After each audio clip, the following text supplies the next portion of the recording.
What's up mga kalodi? Magbundo kayo tayo. Noob lang tayo.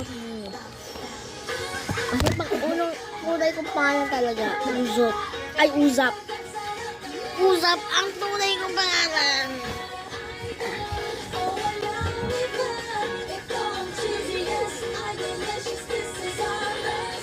Idol Cheese Dog, our cheesiest idol ever.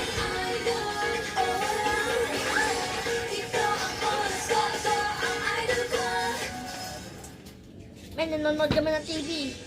Narito naman ang mga I'm balitang dapat nagkakabangan sa Frontline Pilipinas. Wala nang buhay at naaagnas na ang dalawang batang lalaki nang makita sa loob ng pickup truck sa Zamboanga del Norte. 3 araw pinaghahanap ang magkapatid na edad 6 at 5. Naaamoy na raw sa kalapit na talyer ang umaalingasaw na amoy ng mga bangkay, kaya natunto ng mga ito. Sira ang pickup na nakaparada lang sa kalsada. Paano nga ba napunta sa sasakyan ang mga bata? Ang buong detalye, abangan mamaya sa exclusive report ni News 5 correspondent Daniel Pawi. Ito pang isang aang ng eksklusibong balita mula naman kay News 5 correspondent Faith Del Mundo.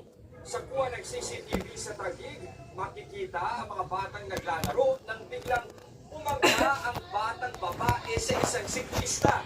Ang rider nagdire-diretso lang na parang walang nangyari. Sa lakas ng pagkakabangga, Yeah, di ko mahulog. ang ulo ng biktima. Ang pagkakali ang mga kamera sa Frontline Pilipinas.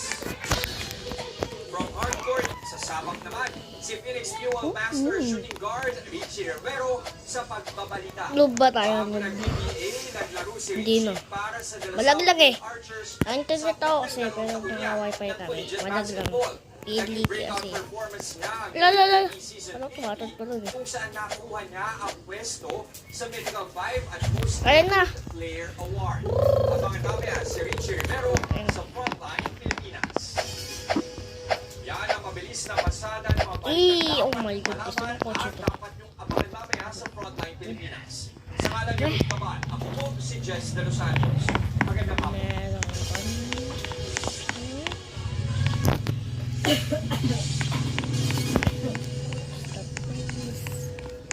Mga matis.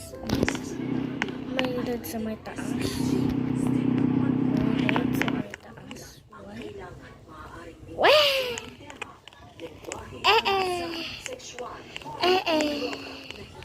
Ito yun. This program is brought to you by